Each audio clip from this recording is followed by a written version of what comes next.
Estamos de volta para mais um programa O que é o Espiritismo? Sempre com a brilhante participação de Orson Carrara. Imensa honra estar com vocês novamente nessa transmissão, nesse programa O que é o Espiritismo? Orson, você está notando que acabou a moleza, né? Nós, durante vários programas, trouxemos aí, como diria minha mãe, umas perguntas café com leite para você aí. E agora estamos exigindo de você um pouco mais de reflexão, de raciocínio, de aprofundamento em algumas questões. E eu quero começar o programa de hoje, Orson, perguntando assim, depois que a gente morre, Orson, tudo acaba? Nada acaba. Só acaba o corpo. O corpo se decompõe no túmulo, mas a alma, a essência da vida continua, mantendo toda a sua bagagem cultural, toda a sua bagagem moral, emocional, psicológica, habilidades, gostos, tendências. Permanecemos nós mesmos com a mesma necessidade de continuar progredindo e aprendendo. Mas, Orson, essa sua resposta seria a mesma que o meu amigo da igreja aqui perto de casa, ou o meu amigo Tércio, um pastor evangélico lá de Sumaré. Os dois dariam a mesma resposta para mim. Eu quero saber sobre o ponto de vista espírita, Orson. Como é que você sabe que a vida não termina no túmulo, Orson? Por dois meios, Sidney. Nós constatamos essa veracidade, nós concluímos pela imortalidade da alma, que é um dos princípios básicos do Espiritismo, é um dos pilares que sustentam a sua fundamentação científica, o seu desdobramento filosófico de consequências morais. Primeiro é o raciocínio. Basta raciocinar, pensar. Não tem lógica alguma viver para acabar. Não tem cabimento, não cabe no bom senso, nem no discernimento achar que todas essas lutas, todas essas conquistas, ou mesmo fracassos, ou mesmo traumas, redundarão num epílogo. Acabou. Pronto, chegou a sua hora, morreu, acabou. Não, não tem lógica nenhuma. Então, o primeiro motivo, o raciocínio. Basta raciocinar na dinâmica da vida. E isso não se envolve, não se diz diretamente apenas a nós, como pessoa individual. Mas, se você pensar na coletividade, se cada vida que iniciasse viesse do zero, nós não teríamos um progresso. Então, as almas que se foram através da chamada morte, ou desencarnação no linguajar espírita, vão para algum lugar. Nós vamos falar sobre isso depois. Mas há um segundo motivo, que nos faz a convicção da continuidade da vida.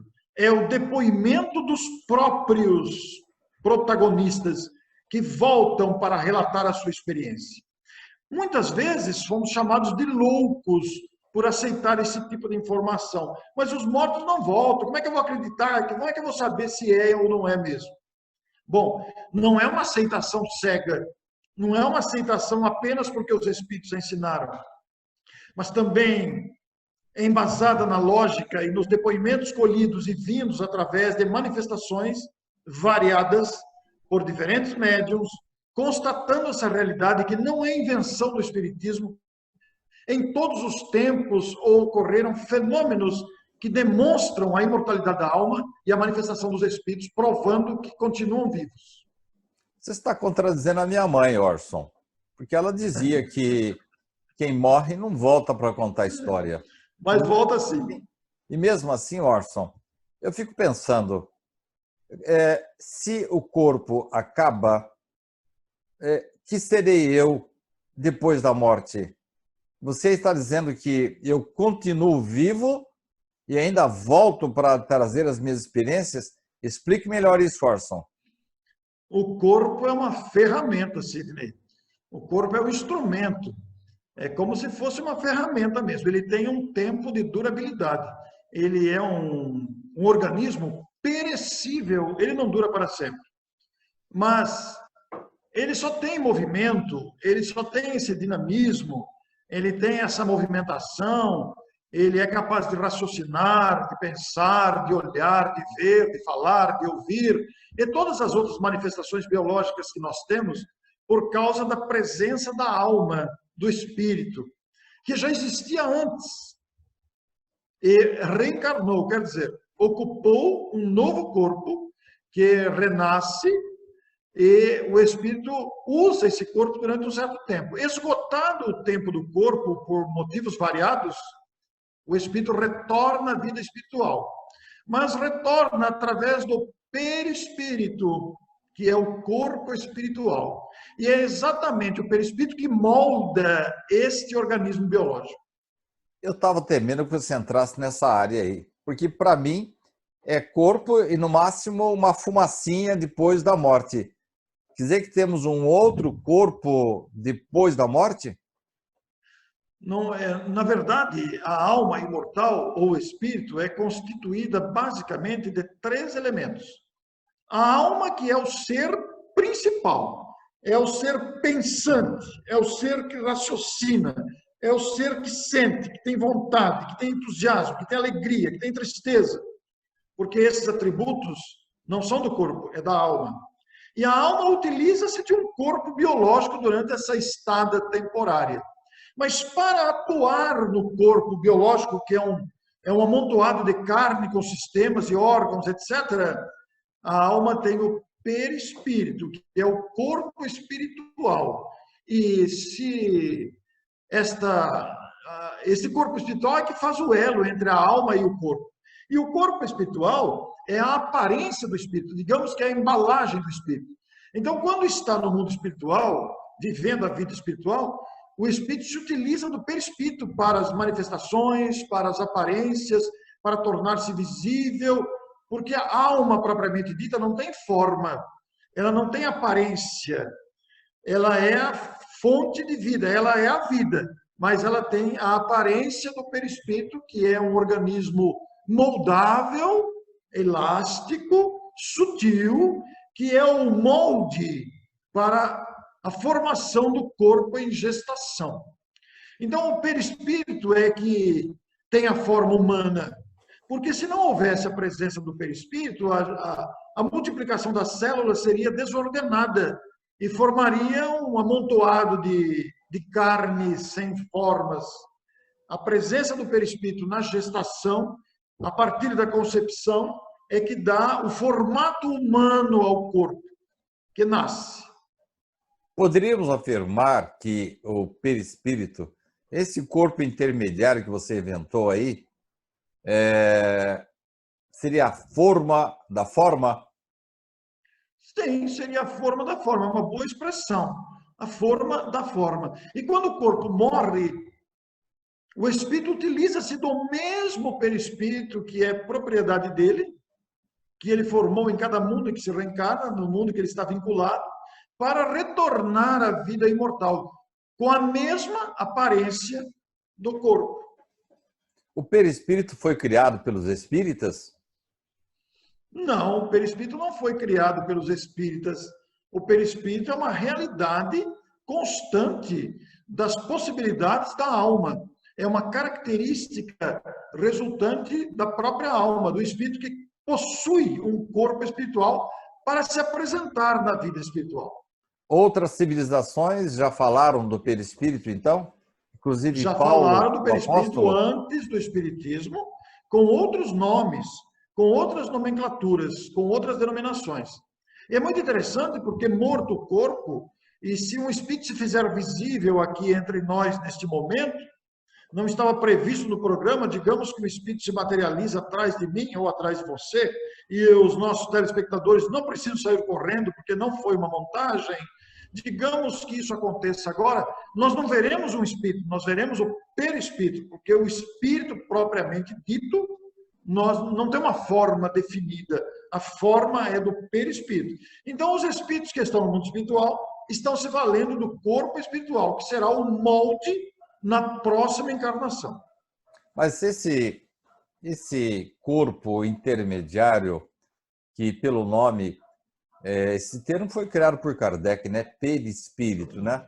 Baseando-se no perisperma da fruta, não é isso? Isso. Muito bem. Pelo jeito, ele tem mil utilidades, né? Só pelo que você foi falando aí, ele é a forma da forma, ele é o repositório das nossas memórias, ele também é o local onde se armazena os pontinhos pretos das nossas más ações e os pontinhos, vamos dizer, brilhantes das nossas boas ações. E ele também acaba, vamos dizer, revestindo ou criando como será o nosso corpo. Mas me diga uma coisa, pelo que você está dizendo, embora fora desta dimensão, o perispírito também é matéria. Se é matéria, também é perecível? O perispírito morre? O perispírito também é uma espécie de matéria, sutil, invisível aos nossos olhos, mas ele não deixa de ser uma espécie de matéria. Mas quanto mais evolui o espírito, mais o perispírito se torna sutil, mais invisível ele se torna, mais leve, mais sutil. Porque dentre as características que você citou aí, faltou uma muito importante. O perispírito é de uma substância moldável, é de uma substância elástica. Então, por exemplo, quando estamos felizes, quando estamos agradecidos, quando estamos repletos de fraternidade, o nosso perispírito ele é brilhante, ele adquire colorações, ele se expande. E quando estamos enraivecidos, quando estamos com sentimentos de vingança, o perispírito se torna opaco, comprimido, feio. Então, ele tem essa característica. É por isso que, quando se chega lá, não se tem onde se esconder. Está na nossa testa o que fizemos, o que fomos. Pois é até engraçado falar isso, você usar a expressão não tem onde se esconder, né? Porque lá a gente se mostra como é. Porque aqui, Sidney, usando uma expressão muito vulgar e até popular, nós fazemos cara de pau, né? Nós disfarçamos, nós conseguimos dissimular. Mas o perispírito, com ele, não dá para dissimular. Nós nos entregamos, nós aparecemos e surgimos radiantes, luminosos ou opacos, comprimidos, feios, demonstrando o sentimento que nos vai na alma. É por causa disso que no mundo espiritual há várias regiões de habitação, onde se reúnem espíritos com perispíritos semelhantes, opacos, feios, horríveis, e onde se reúnem também espíritos com perispíritos harmonizados, brilhantes, cheios de bondade que se expandem, né? Mas eu estou deduzindo de tudo que você está falando que deve ter algum lugar para a gente ficar por lá, né? Mas você não me respondeu a pergunta anterior. O perispírito morre? O perispírito evolui e se torna cada vez mais sutil. Ele vai evoluindo com o espírito, vai evoluindo, vai se tornando mais invisível, mais sutil, mais leve, mas ele não morre, ele é substituído quando o espírito muda de mundo, que vai construir o seu perispírito com os fluidos daquele mundo onde vai reencarnar. Mas André Luiz, no livro Libertação, e agora a gente está partindo para uma outra questão, mas sempre a respeito da imortalidade da alma, ele fala uma espécie de redução, de diminuição, de miniaturização, assim, em que o perispírito vai perdendo a sua forma e torna-se uma espécie de ovoide, até manipulável por espíritos inferiores, mas de alto grau de inteligência. Então, ele perde também aquela forma anterior da sua última vida, porque eu estou deduzindo que lá a gente se reconheça, né? A gente assume a personalidade, pelo menos facial, da vida mais recente, ou outra, talvez. Como é que é isso, Orson? Então, aí voltamos àquela característica do perispírito ser um elemento moldável, porque o perispírito sofre transformações, ele pode inclusive sofrer ferimentos, ele sofre modificações resultantes da nossa conduta, que afeta e lesa a sua própria estrutura. Essa lesão pode surgir por nossa responsabilidade, por nossa irresponsabilidade ou por atuação de entidades inteligentes, como você se referiu, vingativas, que são capazes de também transformar o perispírito. Ou o perispírito, em virtude de excessivo sentimento de culpa, grande sentimento de consciência de culpa, ou oriundo de vários crimes bárbaros praticados, ele pode deformar tanto a sua forma que perder a forma humana, seja por si mesmo ou por atuação de perseguidores invisíveis, e transformar-se nessa questão que você citou, muito bem lembrado, de André Luiz. Mas a estrutura, a capacidade de recompor-se está latente ali. Embora ele perca a forma humana, se transforma num ovoide, mas a alma está usando daquele corpo, ainda que deformado. Orson, para terminar essa parte, embora o assunto seja, vamos dizer assim, muito inesgotável, então quer dizer que se eu me comportar bonitinho aqui, eu vou lá para o céu, tocando harpa, eu vou ficar olhando para Deus, e se eu não me comportar, eu vou ficar naquelas regiões umbralinas descritas por André Luiz? É isso? Essa é uma pergunta muito recorrente, essa pergunta, porque poderíamos perguntar, para onde vamos após a morte? Já que estamos falando de imortalidade e adentramos o assunto do perispírito, para onde vamos após a morte? Vamos para o local com o qual nos sintonizamos, porque não existe céu e inferno. O céu e o inferno são estados de consciência. O sujeito que está arrependido, com remorso, vingativo, cheio de raiva, ele cria o seu inferno interior e vai se situar numa região onde estão outras criaturas que também têm raiva, arrependimento, remorso, vingança. Então, cria-se uma comunidade de criaturas arrependidas, cheias de remorso, cheias de raiva, cheias de vingança, que é um local nada agradável, naturalmente, comparado e chamado muitas vezes de umbral ou de inferno, dê seu nome que quiser.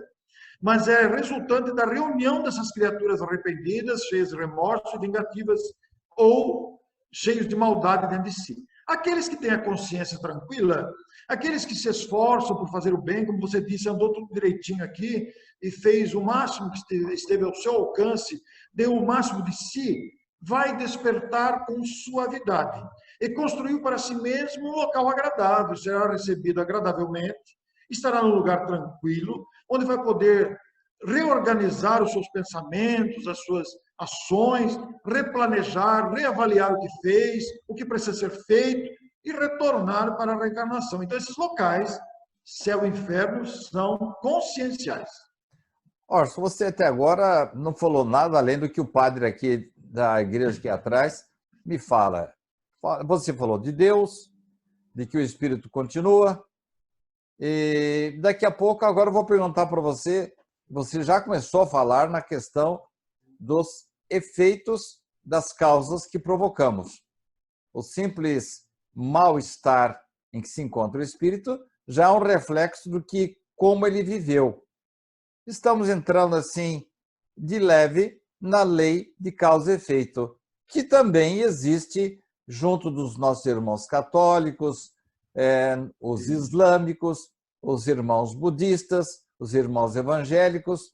Então, o que o Espiritismo traz de diferente nessa história do efeito que sofremos das causas que provocamos, Orson? O Espiritismo traz uma postura diferente, afirmando que não é castigo. A lei de causa e efeito é uma lei de consequências, fazendo-nos responsáveis por todas as nossas ações. Nós sempre teremos responsabilidade pelo que fazemos, ainda que o nosso nível de conhecimento seja pequeno. Quanto mais consciente o espírito, mais responsabilidade, é claro. Mas sempre assumiremos responsabilidade pela nossa vulgaridade, pela nossa negligência, pela nossa omissão, pela nossa má intenção, pelas nossas ações que lesaram a nós mesmos e ao próximo, ou à coletividade no seu todo. Isso vai gerar consequências que nos levarão a remorsos, arrependimentos, aflições e principalmente a necessidade de reparação. Por isso, a pluralidade das existências, a reencarnação. O espírito imortal está lá no plano espiritual reavaliando sua própria capacidade, reavaliando suas posturas e sente dentro de si necessidade de corrigir isso, porque ele está arrependido, ele está com remorso, mas não adianta estar arrependido, com remorso, sofrendo por causa disso. Ele tem que reparar o mal que causou ao próximo. Aí entra a lei de causa e efeito. Nunca castigo, mas sempre como consequência. Poderíamos afirmar, assim, para efeitos didáticos, que a lei de causa e efeito é irmã gêmea da lei da reencarnação? Sim, porque é através da reencarnação, da pluralidade das existências, que se cumprem a lei de causa e efeito. Porque colheremos nas reencarnações futuras, ou na reencarnação futura, a depender do grau de responsabilidade ou gravidade, os efeitos causados agora. Da mesma forma como estamos colhendo agora os efeitos de causa anterior. Mas há um detalhe importante nisso, Sidney. Nós não podemos generalizar e dizer que tudo que estamos passando é fruto de equívocos do passado. Não. Está certo que tem coisas do passado, mas muita coisa é resultante da teimosia de agora. Quer dizer que tem coisa que eu estou sofrendo agora, que eu não posso falar que veio de uma encarnação de 100, 200, 300 anos. Às vezes é o passado da semana passada. Perfeitamente. Às vezes é negligência de agora, às vezes é descuido de agora. Se você é descuidado, distraído, irresponsável, você pode colher a consequência quase que imediatamente, na semana que vem, amanhã ou nos dias futuros. Quer dizer que funciona nessa base mesmo de semeadura e colheita? Sim, é semeadura e colheita. Sempre colheremos o que semeamos. Existem fatos mais graves, que inclusive passam desapercebidos das leis humanas, mas que não passa desapercebido da consciência onde fica registrado. É isso que eu Deus ia não fica perguntar. com um caderninho. Deus não fica com um É isso caderninho que eu ia perguntar. anotando. Fica Oi? um computador lá registrando as minhas besteiras? Não. Não existe um caderninho de anotações. Deus não fica perseguindo a gente para ver o que a gente fez de certo ou de errado. Existe a nossa consciência que registra isso. E a consciência, conforme avança, vai indicando os equívocos. E aí nós vamos avançando. Constatando os equívocos, sentimos a necessidade de reparar. Aí voltamos para reparar. André Luiz disse que quando a gente desencarna, a gente entra a ver como uma espécie de espelho, que nesse espelho é que a gente vai rememorando o que fez. Quer dizer que não temos um tribunal lá para nos julgar? O tribunal é a nossa consciência, Orson? O tribunal é a nossa consciência. Sim, mas há um detalhe nessa história toda, inclusive relatada por André Luiz, e ele mesmo sofreu isso. O que ocorre é que nós temos adversários espirituais. Esses adversários existem por força da nossa conduta. Pessoas que se apegam a nós por variadas razões, muitas vezes por termos lesado essas pessoas, ou às vezes porque são pessoas que têm por hábito perseguir a vida alheia por prazer ou por desocupação mesmo. E pode acontecer que sejamos acompanhados por adversários espirituais, que conhecem a nossa conduta, o nosso proceder. E pode acontecer de que, quando desencarnarmos, sermos julgados por essas acusações. Sejamos acusados por pessoas que nos conhecem de perto e que não gostam da gente. Mas o principal tribunal está na consciência. Nós vamos falar sobre isso com mais um programa ou dois. Mas eu queria voltar, que eu acho que você passou dos limites hoje nessa história aí de vivermos muitas vezes. Quem estiver nos assistindo aí, mas espera aí, na própria Bíblia, em determinados momentos, lá diz que nós vivemos só uma vez, Jorge. Que história é essa de várias vidas? Pois é, nós vivemos uma vez só a vida que é a própria vida, que é uma vida única mesmo.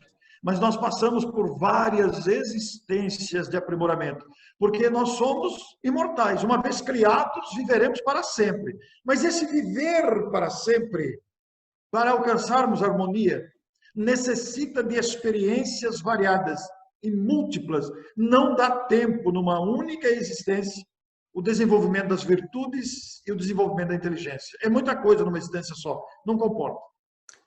Olha, Orson, eu vou deixar barata essa resposta sua aí, que não foi muito convincente, não. Porque eu quero, no próximo programa, já começar com provas. Eu quero provas de que realmente vivemos várias vezes. Porque até o ponto que você falou aí, de que nós sofremos os efeitos das causas que nós provocamos, isso aí é ponto pacífico. Todas as religiões, tanto cristãs ou não, falam sobre esse assunto. Mas daí você dizer que temos que viver várias vidas, eu quero que você prove, Orson. No próximo programa, eu quero que você me diga se na Bíblia se fala alguma coisa sobre isso, se cientificamente nós temos alguma comprovação disso, se alguém voltou e disse, não, eu sou a reencarnação de fulano e provou com isso, e também sobre o aspecto filosófico. Então, prepare-se, Orson, que no próximo programa você não vai ficar sem chumbo, não, Orson. Vai ser um bombardeio, hein? Olha que desafio. Afinal de contas, o que é o Espiritismo que nos lança nesse bombardeio de perguntas de um bom entrevistador, né? Até a próxima semana, então. Muito bem. Eu agradeço a você, meu caro amigo. Você está percebendo que nós levamos o programa assim, num tom assim de brincadeira, mas ao mesmo tempo tem a seriedade, o conteúdo, a didática, o carisma das respostas de Orson Peter Carrara, da cidade de Matão. Nossas câmeras e microfones para suas despedidas, Orson. Muito obrigado, Sidney, por essa oportunidade valiosa. Eu estou gostando muito, aprendendo bastante, porque temos que raciocinar no momento da pergunta, até porque não tenho o conhecimento prévio das perguntas. Então, isso cria o raciocínio do momento na busca da memória dos conteúdos. É um aprendizado muito grande. Muito obrigado. Vamos continuar. Afinal de contas, o que é o Espiritismo, né? Muito bem, caros amigos. Eu agradeço também a sua atenção, você que está nos acompanhando, está nos seguindo, está nos prestigiando, está compartilhando o nosso programa com os seus seguidores. Nós, nesta última série aqui que estamos completando, Orson falou sobre Deus, falou sobre a imortalidade da alma, deu uma penadinha assim sobre a lei de causa e efeito, e no próximo programa eu quero saber, para que ele responda à questão principal do programa, provas de que nós vivemos várias vezes. Muito obrigado. Próxima semana estaremos de volta, já começando com o tema reencarnação. Até lá!